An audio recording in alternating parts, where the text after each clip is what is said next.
الحمد لله رب العالمين، والصلاة والسلام على سيد المرسلين وعلى آله وأصحابه أجمعين، أما بعد. أعوذ بالله من الشيطان الرجيم، بسم الله الرحمن الرحيم. وإذا قيل لهم آمنوا كما آمن الناس قالوا أنؤمن كما آمن السفهاء ألا إنهم هم السفهاء ولكن لا يشعرون. صدق الله العلي العظيم.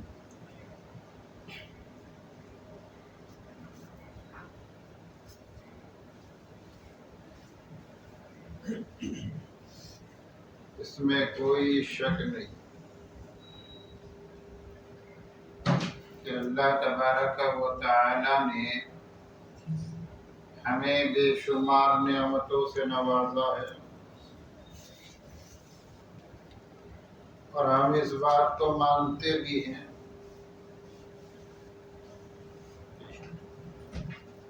ان بے شمار نعمتوں میں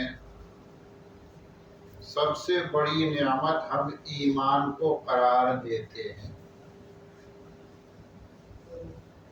کسی بھی صاحب ایمان سے، ایمان کی نسبت رکھنے والے سے آپ سوال کریں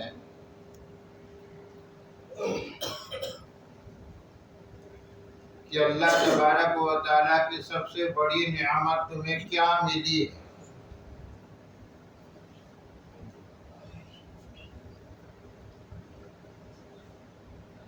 تو اس کا جواب ہوگا، اور جواب ہونا چاہیے، کہ سب سے بڑی نعمت یہ ایمان کی نسبت ہے۔ میں اس طبقے کی بات کرتا ہوں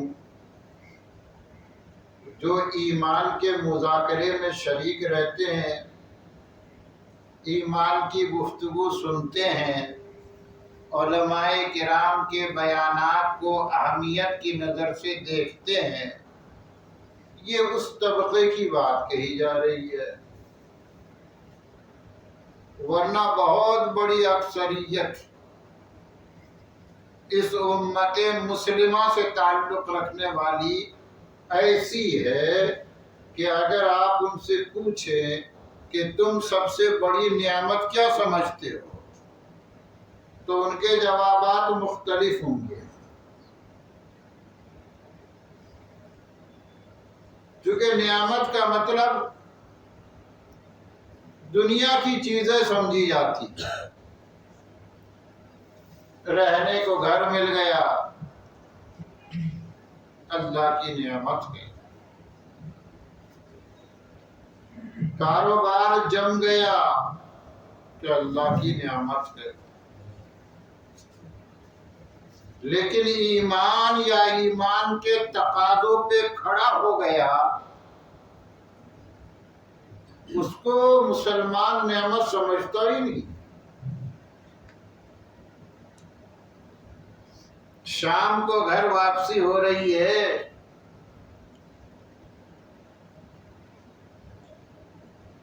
حساب و کتاب کے بعد پتہ چلا آج کاروبار میں نفع نہیں ہوا، نفع ہی نہیں ہوا، یا جتنا سوچا تھا اتنا نفع نہیں ہوا، تو آدمی مرجھا جاتا ہے، چہرے کا رنگ اڑ جاتا ہے، یہاں تک کہ جب اپنے گھر میں قدم رکھتا ہے تو بیوی دیکھ کر کہتی ہے کیا بات ہو گئی، کیا پریشانی ہے، آج آپ کے چہرے میں خوشی نظر نہیں آتی۔ بال بچے بھی چہرہ دیکھ کر اندازہ لگا لیتے ہیں، پھر اسے کہنا پڑتا ہے آج پورا دن بیکار چلا گیا، میری محنت ضائع ہو گئی۔ اور جس دن کاروبار اچھا چلا، نفع ہوا، تو آدمی ایسے چہرے کے ساتھ گھر میں قدم رکھتا ہے کہ گھر والے دیکھ کر خوش ہو جاتے ہیں، آج تو بڑا خوشگوار موڈ میں گھر تشریف لائے ہیں، چہرہ بھی چمک رہا ہے، لوگوں کے ساتھ رویہ اور بیہیویئر بھی اچھا لگ رہا ہے، آج تو گھر میں سلام کر کے داخل ہوئے ہیں۔ ایسا ہی ہوتا ہے۔ کاش نعمت کا جو ایک وسیع تصور ہے ہم اس کو سمجھ پاتے۔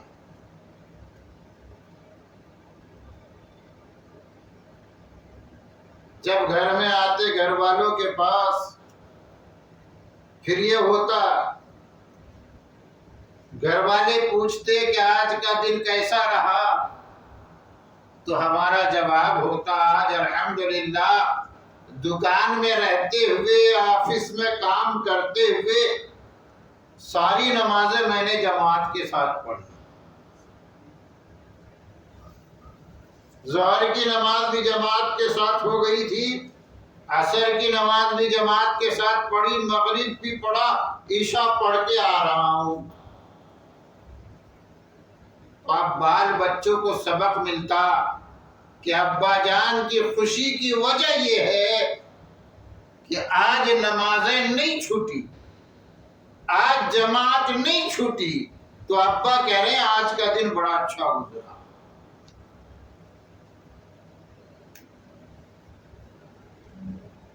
کاروبار کیسا تھا؟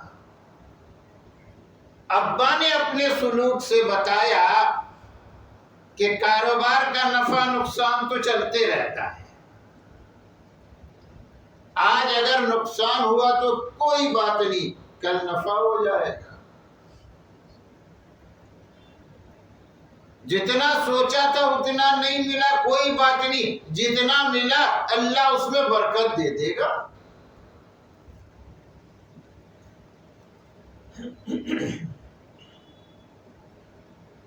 کیونکہ یہ تو ہماری سوچ کا معاملہ ہے۔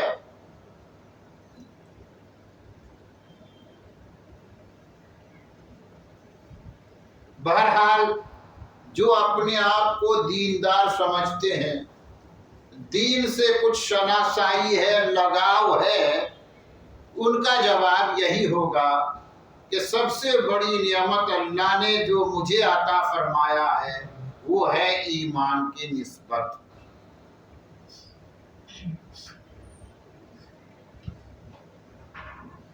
اللہ تبارک و تعالیٰ نے مسلمان کے گھر پیدا کیا، ماں باپ مسلمان تھے،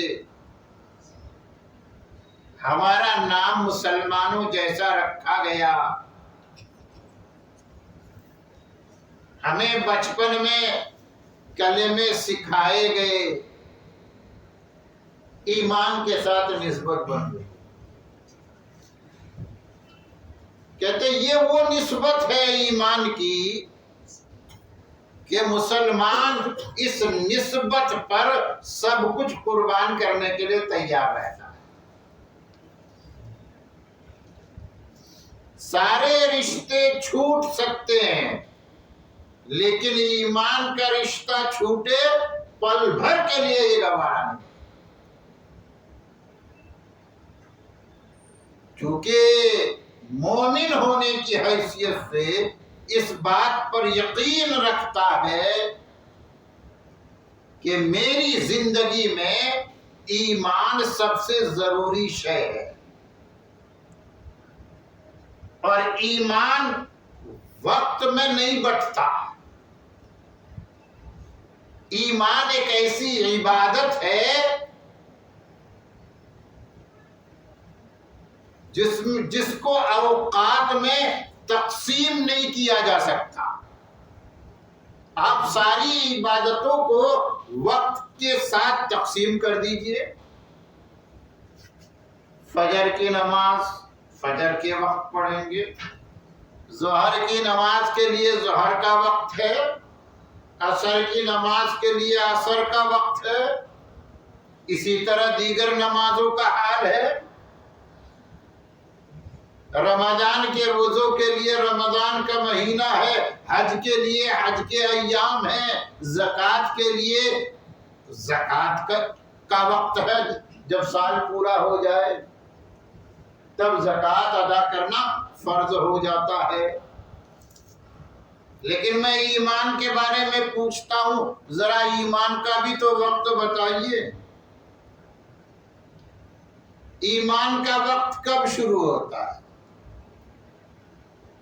ایمان کا وقت کب مکمل ہوتا ہے، پورا ہوتا ہے؟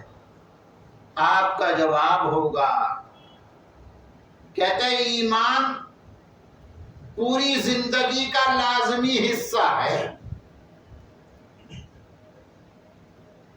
جب پیدا ہوئے تھے تبھی ہمارے کان میں ایک صدا گونجی تھی، ایک آواز آئی تھی، وہ ایمان کی آواز تھی، اللہ اکبر.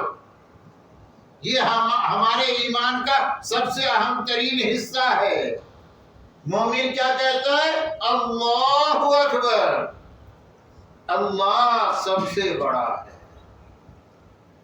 ساری عظمتیں، ساری کبریائی، ساری بڑائیاں اللہ ہی کو زیبا ہے. تو یہ آواز سب سے پہلے اس نے سنا تھا. اور جب دنیا کی زندگی کا خاتمہ ہوا اور وقت آیا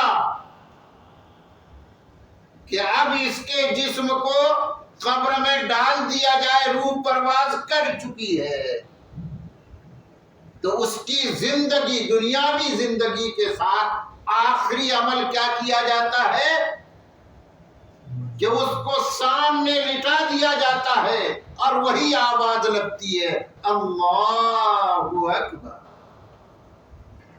کون سی آواز لگتی ہے؟ اللہ اکبر. اللہ سب سے بڑا. کہتے ہیں اسی آواز کو سن کر اس کی زندگی کا آغاز ہوا تھا اور اسی آواز کے ساتھ اس کی زندگی اختتام کو پہنچ جاتی.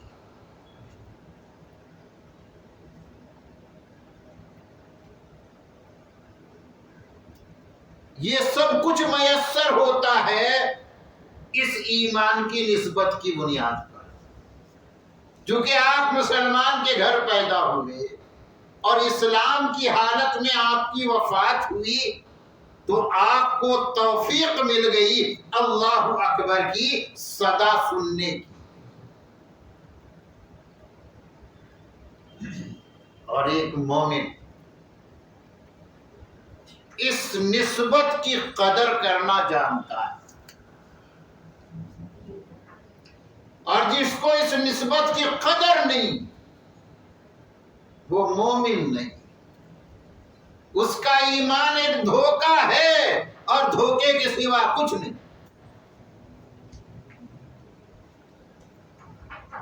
حالانکہ صرف اتنی نسبت کافی نہیں ہوتی،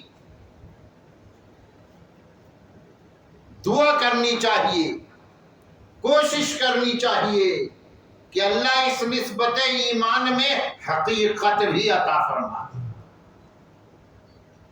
کیونکہ اصل فوائد، ثمرات و برکات ایمان کے کب ملیں گے؟ جب ایمان کی حقیقت ہوگی. اس نسبت ایمان کی بنیاد پر بس دنیاوی اعتبار سے آپ کا شمار مسلمانوں میں ہو جائے گا، لیکن ظاہر ہے کہ ہمارے لیے اتنا کافی نہیں ہے کہ ہمارا شمار مسلمانوں میں ہو جائے. ہم تو اس لیے اس نسبت کو عزیز رکھتے ہیں کہ اس کی بنیاد پر اللہ تعالیٰ کی رضا حاصل ہوگی، اللہ تعالیٰ کی خوشنودی حاصل ہوگی، اور اسی نسبت پر اللہ تعالیٰ ہمیں جنت عطا فرمائے گا، جنت میں ٹھکانہ ملے گا. یہ کب ہوگا؟ جب نسبت ایمان میں حقیقت ایمان شامل ہو۔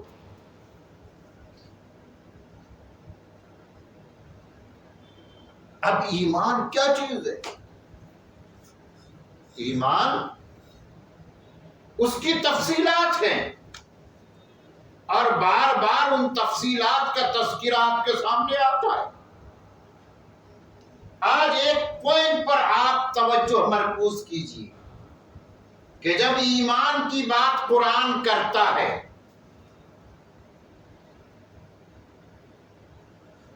وہ آیت کریمہ جو آپ کے سامنے پڑھی گئی، وَإِذَا قِيلَ لَهُمْ آمِنُوا كَمَا آمَنَ النَّاسُ، یہ منافقین کے بارے میں کہا گیا کہ منافقوں سے جب کہا جاتا ہے کہ اے منافقو تم بھی ایمان لاؤ جیسے لوگ ایمان لائے۔ کون سے لوگ؟ صحابہ کرام۔ کیونکہ منافق کا ایمان اور صحابہ کے ایمان میں بڑا فرق تھا۔ صحابہ کا ایمان کیا تھا؟ وہ تصدیق بالقلب بھی تھا، وہ اقرار باللسان بھی تھا، وہ عمل بالارکان کا مظہر بھی تھا۔ صحابہ کا ایمان ایمان بالغیب تھا، اور منافق کا ایمان صرف وہ زبان کا بول تھا، دل میں تصدیق بھی نہیں تھی، عمل بالارکان کی توفیق بھی نہیں تھی، صرف وہ زبان کا بول تھا۔ اور وہ زبان کا بول اس لیے تھا کہ لوگوں میں اپنے آپ کو مسلمان ہونے کا پرچار کر سکے، اور اسلام کے جو فوائد اس وقت مل رہے تھے، جو برکتیں مل رہی تھی، وہ برکتیں ان کو وصول ہو سکے، ان کو حاصل ہو سکے، یہ تھا۔ تو ان منافقوں سے کہا گیا کہ ایمان کے نام پر دھوکے میں اپنے آپ کو مبتلا مت کرو، اس دھوکے سے نکلو، نفاق کو چھوڑو، اخلاص کے ساتھ ایمان قبول کرو، جیسا کہ صحابہ کرام نے اخلاص کے ساتھ ایمان قبول کیا۔ ان کا ایمان کیسا تھا؟ کہتا ایمان بالغیب تھا، وہ ایمانیات پر یقین رکھتے تھے، جبکہ ایمانیات ان کو اپنی آنکھوں سے دکھائی نہیں دیتے تھے۔ جو حدیث میں ایمان کے بارے میں بتایا گیا، آپ صلی اللہ علیہ وسلم سے پوچھا گیا مل ایمان، اللہ کے رسول بتائیے ایمان کیا ہے؟ تو اللہ کے رسول صلی اللہ علیہ وسلم نے فرمایا ان تؤمن باللہ وملائکتہ وکتبہ ورسلہ والیوم الآخر والقدر خیرہ وشرہ والبعث بعد الموت۔ اللہ پر ایمان لاؤ، اللہ پر یقین کرو۔ کسی نے اللہ کو دیکھا؟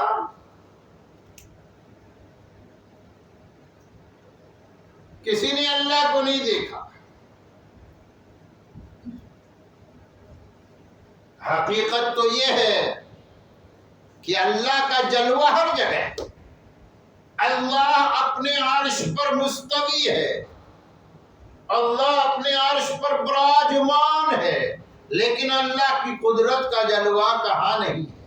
اللہ کی قدرت کا جلوہ آسمان کی بلندی میں ہے، زمین کی سرسبزی و شادابی میں ہے، سورج کی تپش میں ہے، چاند کے چاندنا میں ہے، ستاروں کے چمک میں ہے، پرندوں کے چہک میں ہے، پانی کی روانی میں ہے۔ ہر جگہ اللہ کی قدرت آپ کو نظر آتی ہے، لیکن کسی نے اللہ کی ذات کو دیکھا ہے؟ کوئی کہہ سکتا ہے کہ میری ملاقات اللہ تبارک و تعالیٰ سے ہوئی تھی، میں نے اللہ کو دیکھا ہے؟ نہیں، اس دنیا میں کوئی اللہ کو دیکھ ہی نہیں سکتا، تبھی تو یہ ایمان بالغیب کا حصہ ہے، تبھی تو وہ غیب ہے۔ اگر اللہ دکھ جاتا تو پھر وہ ایمان بالغیب کا حصہ ہو ہی نہیں سکتا۔ اور اللہ کیوں نہیں نظر آتا؟ چونکہ ہماری آنکھوں میں اتنا پاور نہیں ہے کہ ہم اللہ کی رویت کے جلال کو برداشت کر سکے۔ نظر چن دیا جائے گی، اس لیے اللہ تبارک و تعالیٰ نے اپنے آپ کو پردے میں رکھا۔ جب جنت ہوگی اور جنتی کو وہ پاور مل جائے گا تو پھر انہی آنکھوں سے وہ اللہ تبارک و تعالیٰ کو دیکھے گا۔ اور کس طرح دیکھے گا؟ جس طرح 14ویں رات کے چاند کو اپنے سر کے اوپر دیکھتا ہے۔ صحابہ نے پوچھا میدان مزید ہوگا، اللہ تعالیٰ کی زیارت ہوگی، بڑی بھیڑ ہوگی، بھیڑ میں کبھی بھگدڑ بھی مچ جاتی ہے،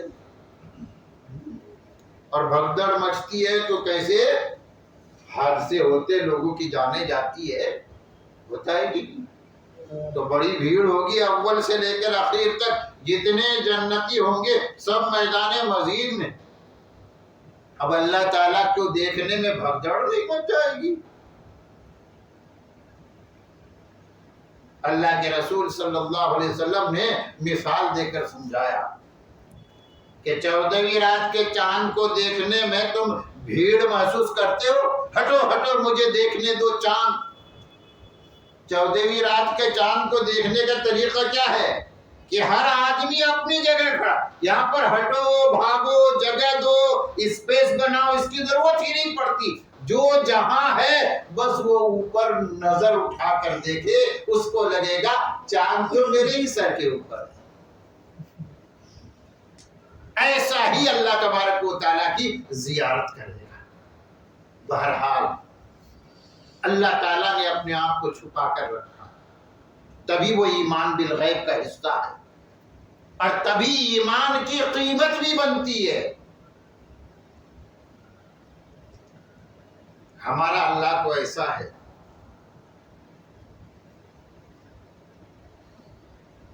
لوگ نہ جانے کس طرح سے گمراہی میں پڑے ہیں، گمراہی کی نت نئی شکلیں سامنے آ جاتی ہے، کوئی بھی بھگوان بن جاتا ہے،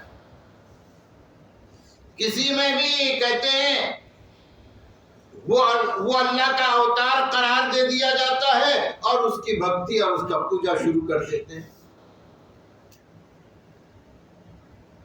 ایک مسلمان اس بات پر یقین رکھتا ہے کہ جس طرح سمندر کو آپ ایک لوٹے میں نہیں بھر سکتے،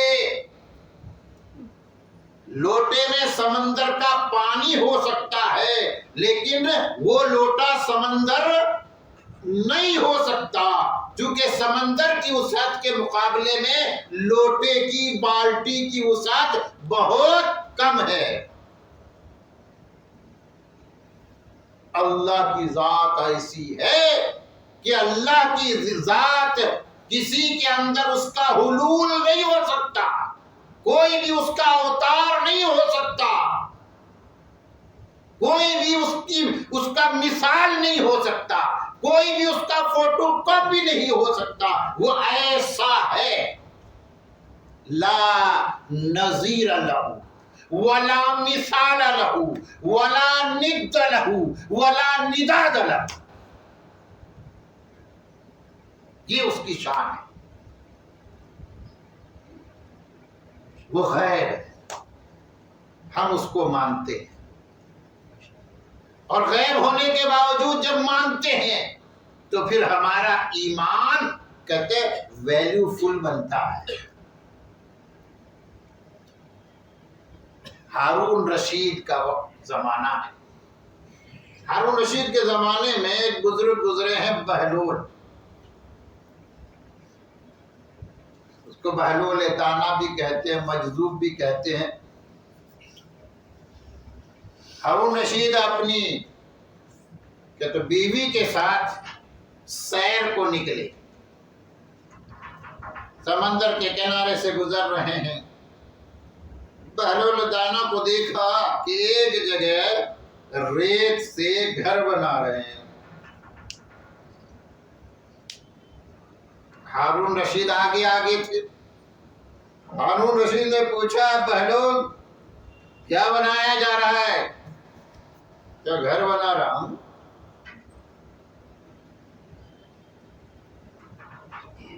اور جو میرا یہ گھر خریدے گا میں اس کے لیے دعا کروں گا، اللہ اس کو جنت میں گھر عطا فرمائے گا۔ ہارون رشید نے کہا ایسی بھرکی باتیں کرتا ہے۔ پوچھا قیمت کتنی رکھی ہے؟ کہ 1 دینار۔ تو ہارون رشید کو مذاق لگا، وہ آگے بڑھ گئے کہ اچھا 1 دینار ہوگا کوئی جو خرید لے گا۔ پیچھے سے ہارون رشید کی بیوی زبیدہ بھی پہنچ گئی۔ زبیدہ نے بھی یہی سوال کیا کہ کیا بن رہا ہے؟ کہ گھر بنا رہا ہوں، بیچنا چاہتا ہوں، اور جو خریدے گا اس کے لیے دعا کروں گا اللہ تعالیٰ اس کو جنت میں گھر دے گا۔ زبیدہ نے کہا قیمت بتائیے؟ کہ 1 دینار۔ زبیدہ نے 1 دینار دے کر سودا کر لیا کہ آپ میرے لیے دعا کرو کہ اللہ تعالیٰ جنت میں مجھے گھر عطا فرمائے۔ انہوں نے دعا کی۔ اب رات میں خواب دیکھتے ہیں ہارون رشید،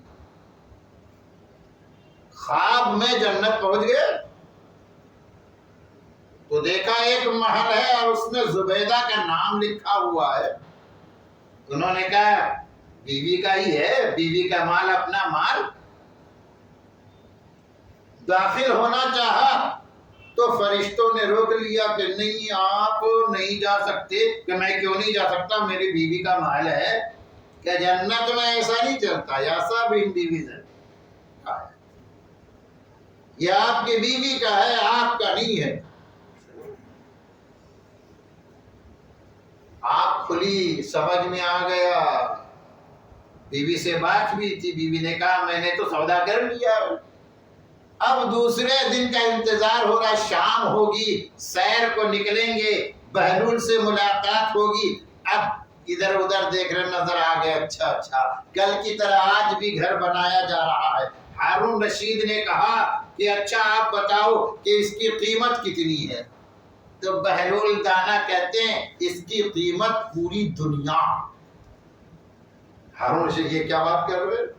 کل آپ نے 1 دینار میں بیچا، آج پوری دنیا اس کی قیمت ہے۔ پوری دنیا پر میری سلطنت اور حکومت تھوڑے نہ ہے، اتنی قیمت نہیں دے سکتا۔ بہلول دانا کہتے ہیں کہ کل خریدنے والے نے غیب کے ساتھ خریدا تھا، اور آپ دیکھ کر خریدنا چاہتے ہیں۔ دیکھنے میں اور غیب میں بڑا فرق ہے۔ اسی لیے کہتے ہیں کہ مرتے وقت جب آخرت کا پردہ ہٹ جاتا ہے، کوئی کلمہ پڑھتا ہے تو اس کا کلمہ رد کر دیا جاتا، کیونکہ اب غیب نہیں رہا، وہ مشاہدہ ہو گیا۔ اللہ تبارک و تعالی ہم سب کو ہم اپنے ایمان کی قدر نصیب فرمائے، ایمانیات پر 100% یقین کر کے اس کے تقاضوں پہ چلنے والا بنائے۔ آمین یا رب العالمین، وآخر دعوانا الحمدللہ۔